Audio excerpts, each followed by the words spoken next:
ఒకనాడు ప్రతి ఊరిలో, ప్రతి ఇంటిలో లెక్కకు మించి ఆవులు, గేదెలు, పాలిచ్చే పశువులు ఎన్ని ఉన్నా ఇంటి నిండా, కుండల నిండా ఎంత పెరుగు ఉన్ని ఆనాటి కుటుంబ సభ్యులు ఎవరూ ఆ పెరుగు వాడేవారు కాదు. ప్రతిరోజూ ఉదయాన్నే ఆ పెరుగును చిలికి పూర్తిగా వెన్న తీసి, తగినన్ని మంచి నీరు కలిపి పలుచని తీయని మజ్జిగ తయారు చేసుకొని ఆహారంలో ఉపయోగించేవారు. ఇది మన అందరికీ తెలిసిన విషయమే. కాని కమ్మని గడ్డ పెరుగును వదిలిపెట్టి పలుచని నీరు వంటి మజ్జిగను తాగడంలో ఉన్న ఆంతర్యము ఏమిటో మనకు తెలియదు. ఈనాడు ఆ ఆంతర్యం గురించి తెలుసుకుందాం. ఆధునిక బానిస భారతంలో పెరుగు వాడకం. ఈనాడు దాదాపు 190% మంది ప్రజలు తమ ఆహారంలో మజ్జిగను పూర్తిగా మానేశారు. రోజూ 2 పూటలా పెరుగును మాత్రమే వాడుతున్నారు. పెరుగును చిలికి వెన్న తీసి మజ్జిగను తయారు చేయడానికి కొంత సమయం వెచ్చించాలి.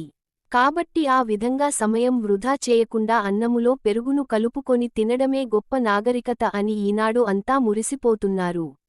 అయితే పెరుగు ఆయుక్షీణం. ముఖ్యంగా రాత్రి సమయంలో అసలు వాడకూడదు.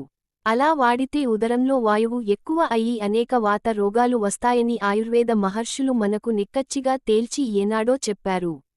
అయినా రోజురోజుకు కష్టపడి పని చేసే స్వభావం కోల్పోతూ బద్ధకస్తులుగా మారుతున్న నేటి గృహిణులు మజ్జిగను తయారు చేసి వాడడం కన్నా పెరుగును వాడటానికే ప్రాధాన్యత ఇస్తున్నారు.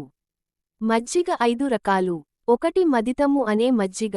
పేరుకొన్న పాలల్లో నీరు కలపకుండా చిలికి తయారు చేసిన మజ్జిగను మదిత మజ్జిగ అంటారు.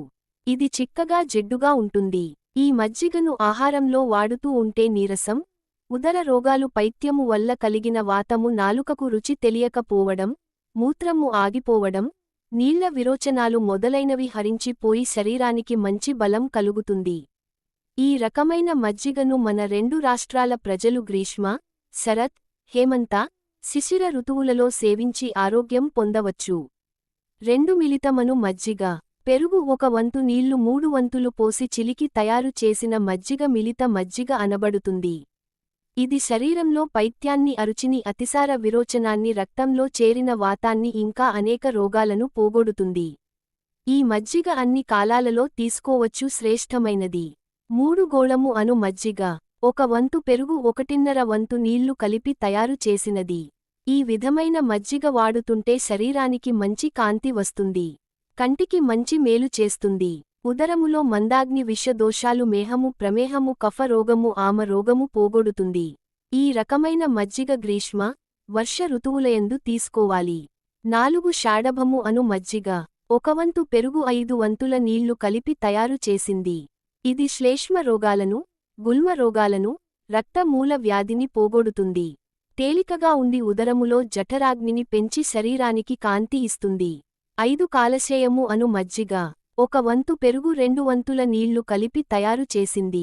ఈ మజ్జిగ బంక విరోచనాలు, విషములను, ఉబ్బులను, మంటను, వాతమును, మూలవ్యాధిని పోగొట్టి శరీరం త్వరగా ముడతలు పడకుండా కాపాడుతుంది. ఇప్పటికే పడిన ముడతలను కూడా తీసివేస్తుంది. ఆరోగ్యంతో ఆనందంగా ఉండండి.